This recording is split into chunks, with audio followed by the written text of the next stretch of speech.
Pour la deuxième question, on calcule x à la puissance n, qui est x étoile x étoile x n fois. On commence par x à la puissance 1, qui est x.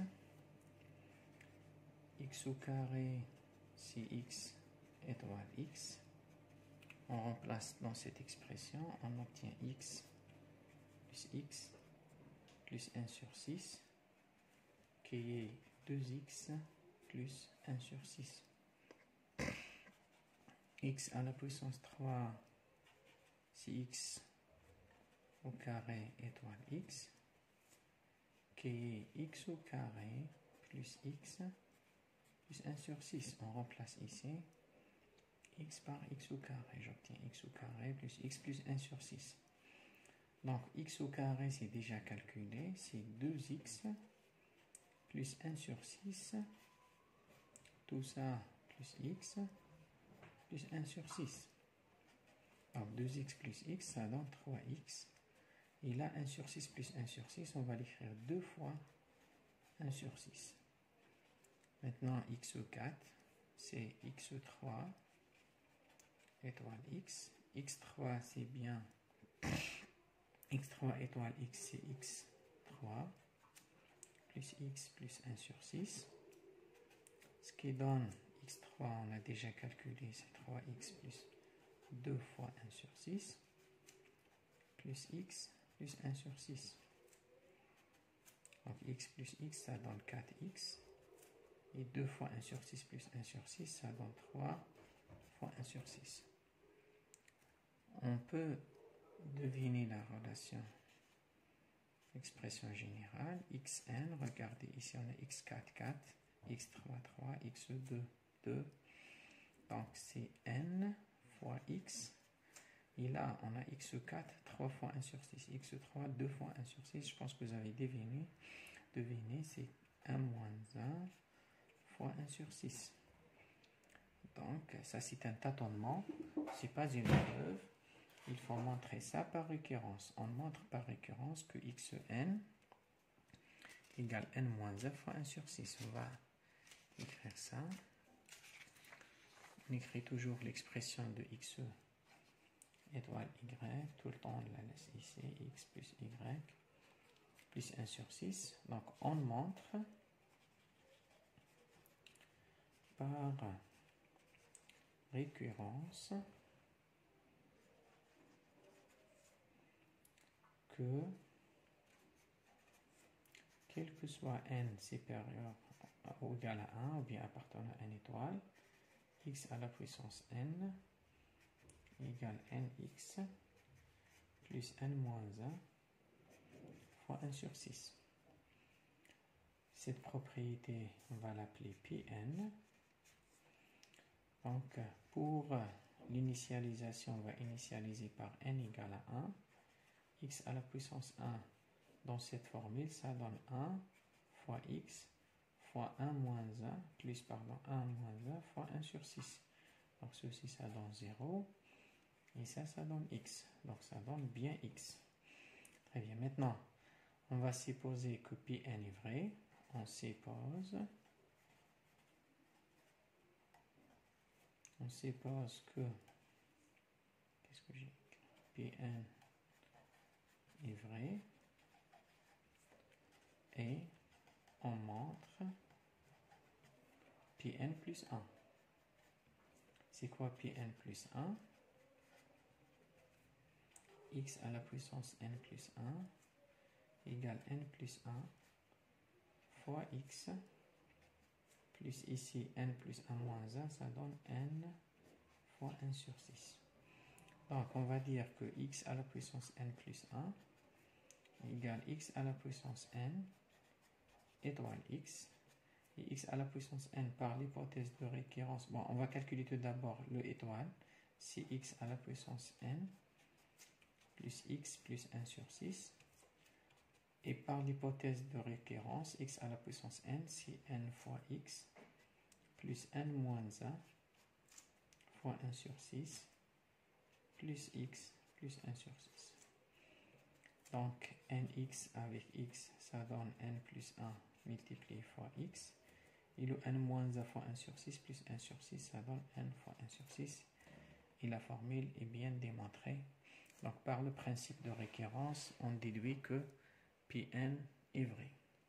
On passe maintenant à la dernière partie de l'exercice. On rappelle qu'on nous a demandé de prouver que h, la partie h qui s'écrit de n-1 sur 6, les éléments de h sont les éléments de R qui s'écrit sous la forme de n-1 sur 6 avec n dans z est un sous-groupe.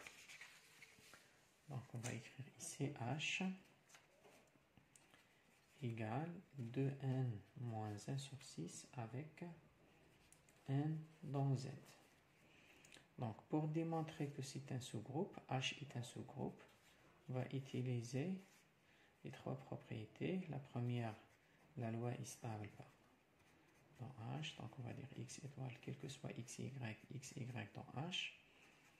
La deuxième, il faut que e soit dans h. Et la troisième, quel que soit x dans h, le x' doit être dans h. Donc, on va démontrer la première. On va considérer deux éléments x et y, soit x, y dans h. On va montrer que x étoile y est toujours dans h. Donc, qu'est-ce que ça veut dire x appartenant à h? X appartenant à h, ça veut dire x s'écrit sous la forme de n-1 sur 6. Donc, on va dire qu'il existe n dans z, tel que x égale 2n-1 sur 6. Pareil pour y dans h, équivalent à dire il existe un m dans z, tel que y égale 2m-1 sur 6. Alors, x étoile y, c'est x plus y plus 1 sur 6. On remplace x par sa valeur, plus y aussi, plus 1 sur 6. On a le même dénominateur qui est 6.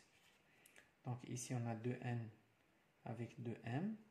Ça donne 2 fois n plus m. On a moins 1 avec moins 1, ça donne moins 2 plus 1, ça donne 1. Donc le n plus m appartenant à z, parce que n et m sont des antirelatifs, donc la somme de deux antirelatifs est toujours un antirelatif. Je peux l'écrire 2l par exemple plus 1 sur 6 avec l égale n plus m appartenant à z. On a écrit, on a calculé x étoile y, on a trouvé que c'est écrit 2l plus 1 sur 6 avec l en antirelatif. On déduit que x étoile y est toujours dans h. Ça, c'est pour la première propriété. Maintenant, on va montrer que E appartenant à H. On rappelle que E égale à moins 1 sur 6.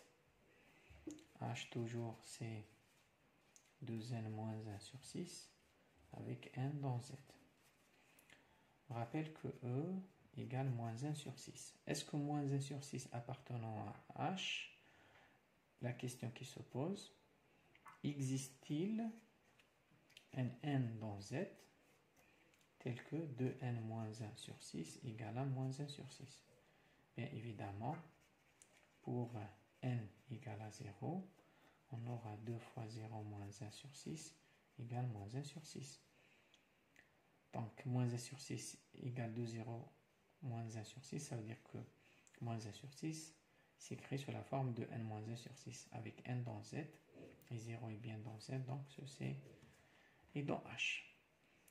La troisième propriété à vérifier, c'est quel que soit x dans h, sont symétriques, x' reste dans h.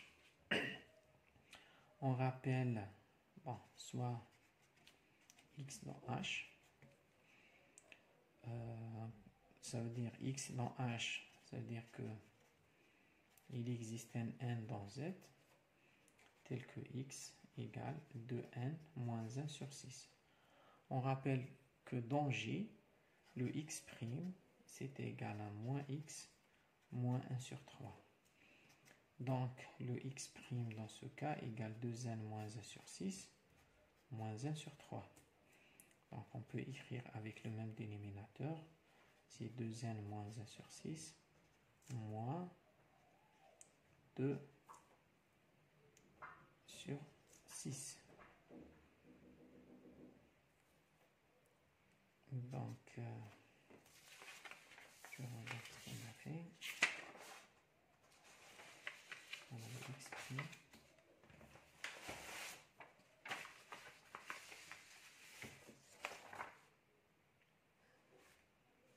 Voilà, on a ici moins,